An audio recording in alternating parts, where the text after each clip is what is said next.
Так, здравствуйте, меня зовут Матвеева Светлана Семеновна, главный специалист Чувашского историко-культурного центра, филиала Дома дружбы народов Республики Башкортостан. Так, ну здесь у меня представлены вот два головных убора тухья. Это девичьи головные уборы, вот это вот тоже, и здесь еще одна, вот это вот тоже. Вот, это одевают у нас девочки. Девушки. Ну, девочки, конечно, в основном одевают масмак. Так, вот сейчас развяжу. Вот этот у меня масмак. Развяжи, пожалуйста, вот здесь. Вот это развяжи, пожалуйста. Вот у меня масмак. Вот, это одевает вот так вот девочки. Так, и еще одна. Тоже вот чувашский масмак. Вот. Ну, здесь еще вот есть чувашская, как бы, у нас есть легенда такая, «Три солнца». Вот у меня получается вот на эту тему. Здесь вот тоже чувашский, как бы, орнамент такой. И чувашский еще вот здесь вот у меня тоже. Красота. И на себя вот тоже. На себе вот здесь вот тоже чувашский орнамент. Но название есть какое-то, да? Да, ну это гердан. Как? Гердан называется. А вообще, как бы, родина гердана — это Украина, конечно. В основном они очень, женщины, занимаются этим. Но вот я решила тоже, как бы, чувашам тоже вот с чувашскими узорами приспособить эти изделия. Здесь Очень вот, красиво. Здесь вот татарские у меня есть, вот два татарских. Зеленые. В разном стиле выполняете, да? Ну да. Давно конечно. занимаетесь? Ну, вообще-то только, по-моему, год. Ну, год с лишним только еще.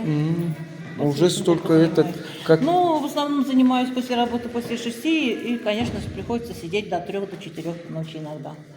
Раз увлекательная работа. Да, это увлекательная работа. Долго, конечно, делать, особенно если вот такие вот объемные Все, узоры, вообще очень бисер долго. этот качественный покупаете, наверное? Бисер, да, чешский бисер покупаю в основном в Леонардо, потому что в таких магазинах ярких цветов редко найдешь. Леонардо, это Леонардо где? это в Уфе «Семья» магазин.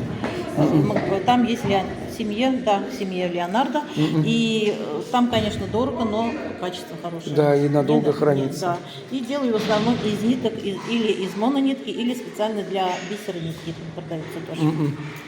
Ну, зрение не портится? Ну, портится, конечно, куда деваться. Так зрение... И руки трясутся, и это все равно Нет, уже... вы знаете, что интересно?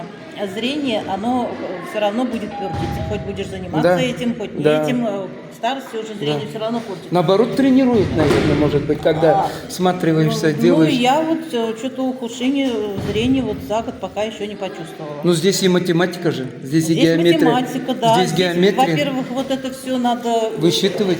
Сначала рисуешь, Да. вот это все, рисуешь на бумаге, составляешь узоры, а потом только делаешь, во-первых. А потом иногда получается, допустим, так. Вот. Ну, вам математика вот помогает, как раз наверное? Помогает, конечно. Вот смотрите, вот этот узор я хотела сделать вот таким. Ну, в 3-4 ночи иногда, получается, уже голова не так работает, и я сразу же вот после этого, получается, вот эту часть не так сделали. И мне пришлось вот это все уже сделать. Мне жаль было вот это все вот исправлять. Просто я взяла и дальше продолжила так, как... И вот у меня получился сразу по ходу вот такой узор. Ну, красивый тоже. Из этого. Красивый. А собиралась вот такой узор делать. Спасибо, молодцы, что занимаетесь. Ну, Спасибо, прекрасное это изделие. как бы интересно. Зов души, да? Да. Ну, раньше... Во-первых, я не люблю делать одинаковые узоры. Я даже, допустим, хотя бы цвета меняю. И иногда стараюсь узоры тоже разные делать. Повторять уже неинтересно. Молодцы.